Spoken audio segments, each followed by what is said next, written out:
Joining me right now is Daniel Currie. He'll be fighting on February 24th at DFC 8 in the main event in Adelaide. What's going on, Daniel? Not too much, John. How are you? Good, man. It's good to talk to you again. Yeah, you too. Now, this show coming up, it's your first main event for Diamondback.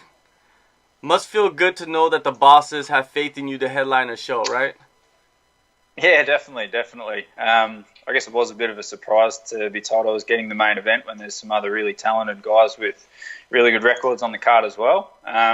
Initially, I was matched up with a guy, I think, stylistically. I think we would have provided like a really good main event, so I guess that's the main reason why we got that. And it would have been a real stylistic clash, striker, grappler. But unfortunately, yeah, my opponent there's been replaced, and I've got another guy who stylistically I think we match up really well. I think we'll be able to put on a really good show in the main event. Definitely. Before we get into that, I wanted to ask you about, since your last fight, what did you do to keep yourself busy until this fight camp started back up? I had a little bit of a rest after the last fight, so it's pretty standard. Take a week and a little bit off just to let the body heal up and enjoy life. And since then it's just been back to normal training as usual. And getting ready for this one, we had a fair bit of notice that we'd be fighting on this event. So yeah, it's been a pretty long camp. Originally, like you said, your opponent Sam Jottos, he's out. He had a torn bicep, which is pretty much impossible to fight with, I believe. Yeah. If he continued on with his camp and fought you, he'd be, he's like Mad Max or something. I don't know. That would be just amazing. He's a tough dude, but I think the fact he had to be repaired in two places, his bicep. So, yeah, I don't think he would have been able to fight, unfortunately. Yeah. So you get his teammate as the replacement, Josh Togo. Any major changes due to the late notice change? I guess the main change is, from what I've seen, Josh is a southpaw. Like, I know Sam switched his stance quite a bit, so we're always training southpaws and orthodox. But yeah, looking at Josh, he's predominantly a striker like Sam. The way he uses his striking is a little bit different, and he's a southpaw, so we're using a lot more southpaws in sparring. When you go through Togo's record, I'm pretty sure you studied him somewhat. What are your thoughts on his past fights? Yeah, well, he started off really strong. I think 4 wins in a row to start his pro career. And since then, he's on a 3-loss streak. I do know that. But the 3 guys that he's lost to have been really, really tough opponents. So I see a few similarities there. Like, obviously, he'll take hard fights. He likes a challenge. But I'm not sort of reading too much into him coming off three losses in a row. He'll be a confident guy. He's got really good training partners at ATT. So I think we're just going to be 2 confident guys that want to get in there and both get the win. This is your first fight at welterweight. Why did you decide to drop down?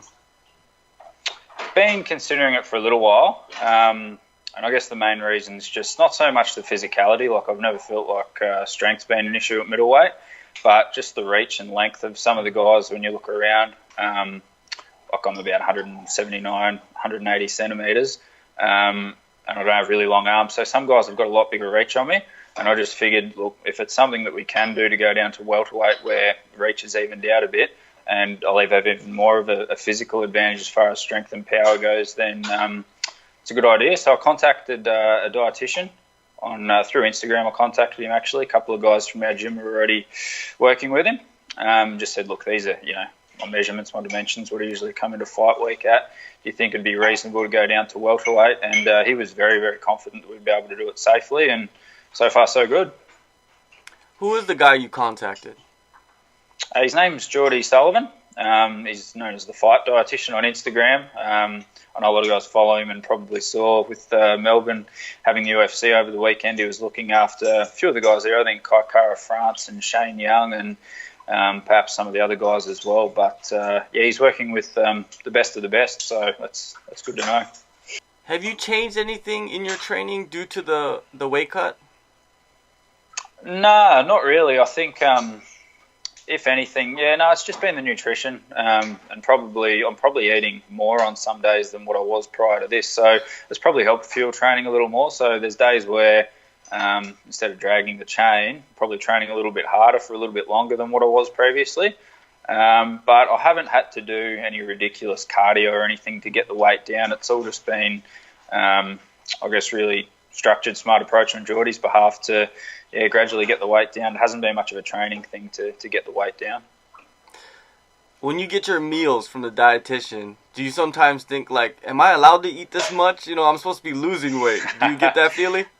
At first, I looked at the plan and I thought, wow, yeah, I'm not going to lose any weight eating this. But I guess I never really measured out my food in the past. So then when you, when you look at, 200 grams of meat and you think, oh, I thought I was eating 200 grams, you think I was probably eating 400 or 500 grams of meat in a sitting, But it's just eating, like, more regularly, smaller meals more regularly, and the timing of, like, when to eat certain foods as well, like around training and stuff like that. But yeah, it's definitely been a little bit easier, and I've been able to eat more than I thought I'd be able to get down to the weight I'm at the moment. What differences do you feel physically and mentally walking around at a lighter weight? Physically, to be honest, I really don't feel any different at all. All my lifts in the gym have stayed the same, if not gone up. So, that's been a pleasant surprise, having, lost a bit of weight. You'd expect to lose a bit of strength. I still feel really fast and powerful sparring.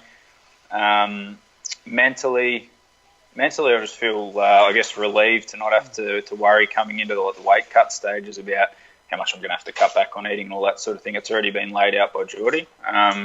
So I guess mentally it's just there's no, you just don't have that weight on your shoulder, I guess, worrying about what you might have to do.